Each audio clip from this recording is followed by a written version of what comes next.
warahmatullahi wabarakatuh.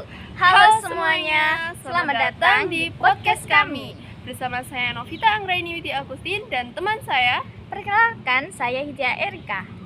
Nah, tema podcast kali ini adalah ngobrol sebelum lebaran, alias ngobrol santai sebelum lebaran. Jadi kita akan membahas tentang apa yang boleh dan tidak boleh dilakukan saat puasa dengan dua narasumber yang kita undang, yaitu Alia Putri Rahayu dan Fadilah Rahmawati. Assalamualaikum.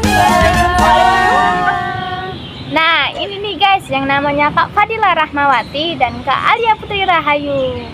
Nah, sebelum kita masuk ke pembahasan pembicaraan kita, aku mau tanya nih, kabar kalian berdua gimana nih? Alhamdulillah, kalau kabarku baik Kak. Alhamdulillah, aku juga baik. Wah, alhamdulillah ya.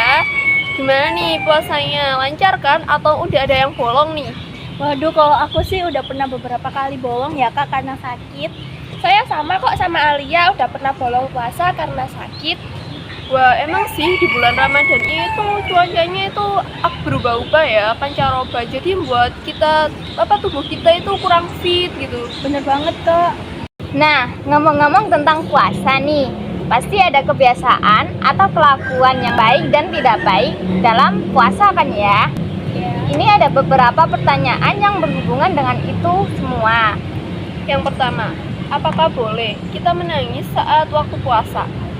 Ya, menangis saat waktu puasa itu tidak membatalkan puasa, asal tidak disertai dengan hal-hal yang dapat membatalkan puasa, misalnya makan atau minum secara sengaja. Wah, gak lucu dong Kak kalau misalnya kita nangis nih sambil makan. Itu konsepnya gimana gitu? Wah, itu bisa jadi gaya baru tuh Kak. Mungkin sih ya. Nah, untuk yang pertanyaan kedua nih, apakah gosok gigi itu bisa membatalkan puasa? Gosok gigi tidak membatalkan puasa, asalkan tidak ada pasta gigi yang masuk ke dalam mulut. Nah, kalau airnya itu masuk atau tertelan gimana nih? Ya, kalau itu beda cerita sih Kak. Mungkin ada yang disengaja untuk membasahi tenggorokannya. Wah, iya. Lanjut ya, pertanyaan ketiga. Apakah benar nih puasa bisa digantikan dengan membayar fidyah?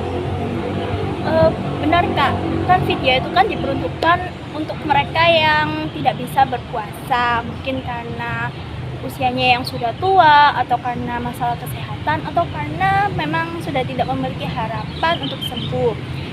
Dan fidyah itu bisa berupa memberi makanan kepada orang miskin. Oh begitu ya Kak. Lanjut ya ke pertanyaan keempat. Untuk pertanyaan yang keempat nih, kan aku itu biasanya bangun sahur itu mepet dengan waktu imsak nih. Mungkin aku cuman minum saja atau cuma niat saja. Nah, bagaimana sih hukumnya berpuasa tanpa sahur? Sahur bukanlah syarat sah puasa, tetapi sangat dianjurkan karena memiliki keberkahan dan agar tidak lemas ketika menjalankan ibadah puasa. Oh gitu. Lanjut ya ke pertanyaan kelima. Bagaimana jika seseorang tidak sengaja makan atau minum saat puasa? Jika seseorang tidak sengaja makan atau minum saat puasa, puasanya itu tetap sah dan tidak perlu mengqadha atau diganti pada hari lain. Oh begitu. Lanjut ya, pertanyaan keenam nih. Apa nih Kak Erika? Nah, kan biasanya ada orang yang bekerja dan mendapatkan shift malam, otomatis kan tidak bisa menjalankan ibadah tarawih. Gimana? Apakah ibadah tarawih itu wajib dilakukan setiap bulan Ramadan atau gimana? Sholat tarawih adalah ibadah sunnah. Yang dimaksud dengan sunnah yaitu apabila dikerjakan mendapatkan pahala dan apabila ditinggalkan tidak akan mendapatkan apa-apa. Sebaiknya kita melakukan ibadah tarawih tersebut karena datang 1 tahun sekali dan mempunyai pahala yang banyak. Oh gitu ya. Dan untuk pertanyaan selanjutnya nih.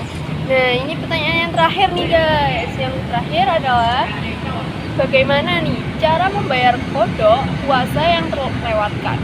Cara membayar qadha puasa yang terlewatkan itu bisa berpuasa pada hari lain, tapi tidak dibolehkan puasa pada bulan Ramadan dan hari raya. Oh gitu ya. Oke, mungkin cukup sampai di sini podcast kali ini. Terima kasih untuk kalian yang sudah berkenan hadir di acara podcast kami. Semoga ilmunya bermanfaat ya untuk kalian yang menonton juga. Amin. Sampai ketemu di lain waktu. Bye bye semuanya.